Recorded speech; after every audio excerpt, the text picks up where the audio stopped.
How are you? I hope I find you well, citizens of the world. The United States government must put itself under its very own magnificent global sanctions. When I read about what they are, it says it targets politicians around the world that are involved in severe and egregious acts against human rights. The United States, the mighty Washington establishment itself, is guilty of denying Zimbabwe the right to development. That is an egregious denial of human rights more than what Idi Mnangagwa is doing to the black Zimbabweans. Therefore, President Joe Biden, if he is worth his salt, if he's able to pull what Trump wanted to do, which is to drain the swamp in Washington, is actually to sign fresh sanctions against the whole United States government. Magnificent sanctions on the whole US government for this one crime of denying Zimbabwe and other African countries the right to development by propping up despotic leaders in our nations who are corrupt, with the United States knowing that these are corrupt people who hate their own people. Oh, they will support Emerson Mnangagwa. They will support all of these evil despots, and they will come up with these elaborate ways of siphoning wealth from everybody else using all of these hundreds and hundreds of opaque companies, but at the end of the day, the intention is to take the wealth of the people of the nation via a few black people, because they don't want to use a white person. The white people are at the background, they are the accountants, they're the ones who are coming up with all those schemes of Takurev, Sakunda. It's not Takurev, it's not Idi Mnangagwa. It's some American agents whom you will never be told about. Right? Okay, the money is taken to South Africa, to overseas, and it ends in USA. And the US government knows that.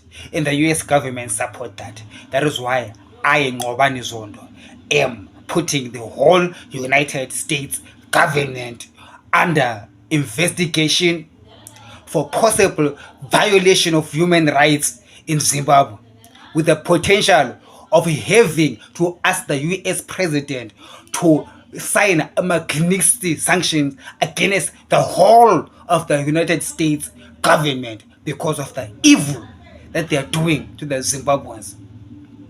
That is why Trump was not allowed to have a second term, because he might have actually gone ahead and drained the swamp in Washington. How much I wish Trump will come back into office and help us with this swamp. Not only is it destroying the United States of America, but it is destroying everybody else in the whole world, including in my country.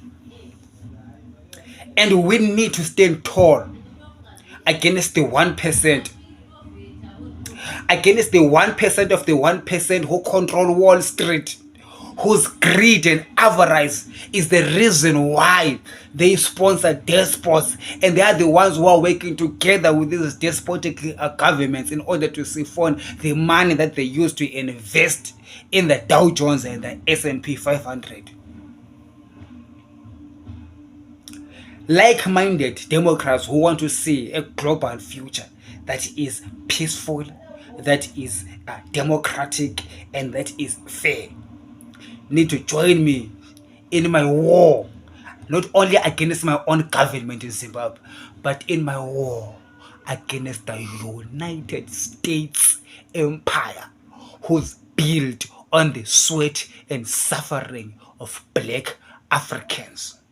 It was not enough, oh mighty US empire, that you brought ships to take my people from Africa hundreds of years ago, but you have come back to ensure that you meddle in our political dynamics for the purposes of propping up evil and despotic men who will be able to steal on your behalf. You want a black one. You don't want a white person to be stealing. You want a black one so that you can show us a black face to blame, but you do not show us that it is you who is teaching that black face to steal from his own people. But all those resources, they go and help white bankers in New York Stock Exchange. We need to occupy Wall Street again.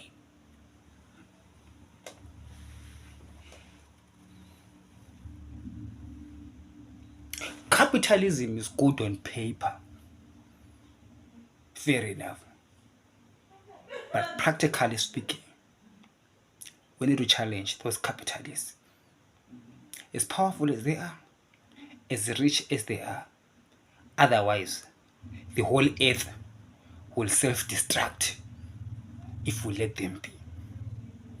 The movement of freeing Zimbabwe shouldn't just be all about Zimbabwe, Africans, or black people, but it actually should be a global movement against the 1% of the 1% that is taking everyone else for a ride.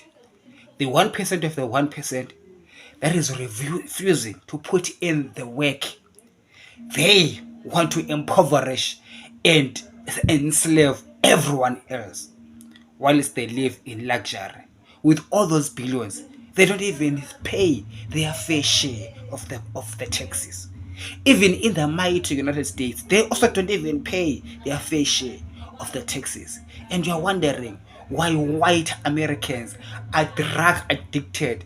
The whole of the US East Coast is filled with white drug addiction. You know, the Rust Belt. Those are white people. They're not even black. So like these people just hate black people. They hate everyone. They also hate Americans. Americans are hated by their own leaders. Americans are hated by their own billionaire class capitalists. That's why one would need Trump right now. For I do not see what Biden is doing. Do you think that a grown man just takes drugs for no reason? No. It's because of the American capitalist, the globalists. We need to stand strong, my people.